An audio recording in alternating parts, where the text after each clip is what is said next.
శృంగారంలో ఎక్కువ టైం పాల్గొనాలంటే ఏం జేయాలి అని మిత్రులు అడుగుతున్నారు. ఇది ఆల్మోస్టు మానవులు రాతియుగం కాలం నుంచి గూడా ఈ ప్రయత్నంలోనే ఉన్నారు. ఇంకా ప్రయత్నాలు కొనసాగుతూనే ఉన్నాయి. రాతియుగంలో ఎప్పుడైతే ఆ వ్యక్తి చేయలేకపోతున్నాడో, అనుకున్నంత టైం ఇయ్యలేకపోతున్నాడో, అనుకున్నంత టైం శృంగారంలో పాల్గొనలేకపోతున్నాడో, అప్పుడు రాళ్ళను పినిస్‌లాగా ఒక రాయితో ఇంకో రాయి కొట్టి దాన్ని ఒక పినిస్‌లాగా జేసి దాంతో శృంగారం చేసేవాళ్ళు. వీటిని డిల్ డాల్స్ అంటారు. ఈ డిల్ డాల్స్ ఇప్పుడు ఈ కాలంలో వైబ్రేటర్స్ రకరకాలుగా వచ్చేసినవి. ఇవి కాకుండా నేచురల్‌గా చేయడానికి చాలామంది ఉత్సాహపడతారు. నేచురల్‌గా చేయదలుచుకుంటే ఫస్ట్ అండ్ ఫార్‌మోస్ట్ థింగ్ ఏమిటంటే బరువు పెరగకుండా చూసుకోవాలి. ఏ వ్యక్తి అయినా బరువు పెరిగినప్పుడు ఎఫిషియెంట్‌గా రన్ చేయలేడు. ఎఫిషియెంట్‌గా శృంగారంలో కూడా పాల్గొనలేడు. రెండోది పొట్ట. పొట్ట ఎట్లా పెరుగుతూ ఉంటే మగవాళ్ళకు అట్లా వాళ్ళ శృంగారంలో శక్తి తగ్గిపోతుంటది. సో, కంపల్సరీ పొట్ట సాధ్యమైనంత వరకు రాకుండా చూడాలి. ఒకవేళ ఆల్రెడీ వచ్చి ఉంటే కూడా ముందు పచ్చి కూరగాయలు, వంట చేయని కూరగాయలు, బీరకాయలు, కీరకాయలు, దోసకాయలు, టమాటాలు ఇట్లాంటివి తిని ప్లేట్ ముందర కూర్చోవాలి. అది బ్రేక్‌ఫాస్టే గానీ, లంచే గానీ, డిన్నరే గానీ.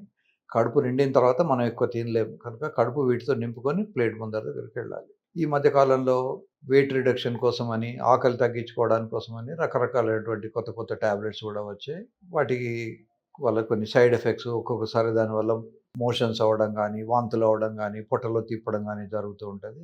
ముందు నేచురల్ మెథడ్స్ ట్రై చేసి నేచురల్ మెథడ్స్ ఫెయిల్ అయినప్పుడు మాత్రమే మందులకు వెళ్ళాలి.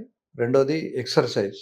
స్విమ్మింగ్ గానీ, జంపింగ్ గానీ, రన్నింగ్ గానీ ఇట్లాంటి ఎక్సర్‌సైజులు చేసుకోవాలి. మనవాళ్ళు ఫ్రీక్వెంట్‌గా అడుగుతుంటారు ఏం తినాలి అని. ఏం తినకూడదు. తిండి తగ్గించుకోవాలి.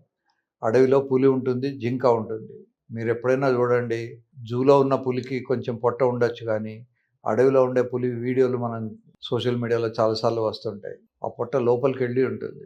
సింహాలకు గూడా పొట్ట లోపలికెళ్ళే ఉంటుంది. జింకలకు గూడా పొట్ట లోపలికెళ్ళే ఉంటుంది. ఈవెన్ మనం చూసే స్ట్రీట్ డాగ్స్ గూడా పొట్ట లోపలికెళ్ళి ఉంటుంది. అన్‌ఫార్చునేట్‌లీ మనం ఇళ్లల్లో పెంచుకునే కుక్కలకు మాత్రం ఓనర్‌కు పెద్ద పొట్ట ఉంటుంది. ఈ పెంపుడు కుక్క గూడా పెద్ద పొట్ట ఉంటుంది. దానికి రన్నింగ్ చేసే ప్లేస్ ఉండదు. రన్నింగ్ చేసే అవకాశం ఉండదు. దాన్ని ఎప్పుడు కట్టేసి పెడతారు. ఇట్లాంటి వాటి వల్ల దానికి గూడా కొన్ని రకాలైనటువంటి జబ్బులు వస్తుంటాయి. వెయిట్ అనేది వెరీ ఇంపార్టెంట్. మానసిక స్థితి టెన్షన్‌గా ఉంటే నిన్న ఒక పేషెంట్ వచ్చాడు. అతను చెప్తున్నాడు, "సార్ నాకు అంగం గట్టిపడుతుంది కానీ మరి ఫోర్ ప్లే చేసే లోపల అది మెత్తబడిపోతుందేమో అని హడావిడిగా నేను ముందు ప్లే చేస్తాను. ఫోర్ ప్లే చేయను. ఫోర్ ప్లే చేసేందుకు అంత టైం ఇస్తే మరి మళ్ళీ ప్లేలో నేను చేయలేకపోవచ్చు కదా!" అని. మగవాళ్ళకు చాలామందికి భయం ఉంటుంది. అంగం గట్టిపడింది. ఇది ఎంతసేపు ఉంటుందో తెలియదు. ఇది గట్టిగా ఉన్నప్పుడు ముందైతే శృంగారం చేసేద్దాం. ఫీల్ అయిన దానికన్నా బెటర్ కదా! అనే ఆలోచనలో ఉంటారు. బెడ్‌రూమ్‌లోకి వెళ్ళే ముందు ఒక గుడిలోకి పోయినంత నిశ్చింతగా వెళ్ళాలి. చక్కగా స్నానం చేయాలి. అమ్మాయిలైతే కొంచెం పొట్టి బట్టలేసుకోవాలి. కనిపించకుండా ఉండేటువంటి బట్టలేసుకోవాలి. ట్రాన్స్‌పరెంట్ బట్టలు. అబ్బాయిలు చక్కగా స్నానం చేసి ఉండాలి. ఆల్రెడీ గడ్డం ఉంటే గీక్కొని ఉండాలి. తర్వాత చెమట కంపు రాకుండా ఏమైనా సెంట్స్ వాడుకోవాలి. నోట్లో గూడా స్మెల్ రాకుండా బ్రష్ చేసుకోవాలి. ఆల్రెడీ పొద్దున బ్రష్ చేసుకున్నా మళ్ళీ బెడ్‌రూమ్‌లోకెళ్ళే ముందు మళ్ళీ ఇంకోసారి బ్రష్ చేసుకోవాలి. వీలైతే నోట్లో ఏలకులో, లవంగాలో వేసుకోవాలి. అబ్బాయిలు గూడా. కొంతమందికి లవంగాలు అవి వేసుకోవడం ఇష్టం లేకపోతే పిప్పర్‌మెంట్స్ ఉంటాయి. మింట్ అని దొరుకుతుంది. ఆ మింట్ గానీ, పోలో గానీ ఆ టాబ్లెట్ నోట్లో పెట్టుకొని వెళ్ళాలి. తర్వాత విపరీతమైన టెన్షన్, యాంగ్జైటీ ఉండకూడదు. కాలింగ్ బెల్ గానీ, సెల్ ఫోన్ గానీ అన్నీ ఆఫ్ చేసి పెట్టుకోవాలి.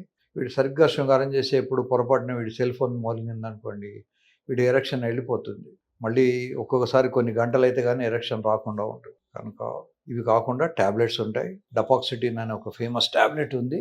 ఇది ఏ రోజు అవసరమైతే ఆ రోజు వేసుకునేదే ఉంది. రోజు వేసుకునేది కాదు. రోజు వేసుకోదలుచుకున్న వాళ్ళకు పారాక్సిటిన్ అనే ఇంకో టాబ్లెట్ ఇస్తాము. ఈ డపాక్సిటిన్ ఇండిపెండెంట్‌గాను వేసుకోవచ్చు. PDE5 ఇన్హిబిటర్స్ మన వయాగ్రా లాంటి టాబ్లెట్‌తో కూడా కలిపి వేసుకోవచ్చు. వీటి వల్ల కూడా టైం ఎక్కువ వస్తుంది. అమ్మాయిల్ని పైకి రమ్మనడం కూడా ఒక పద్ధతి.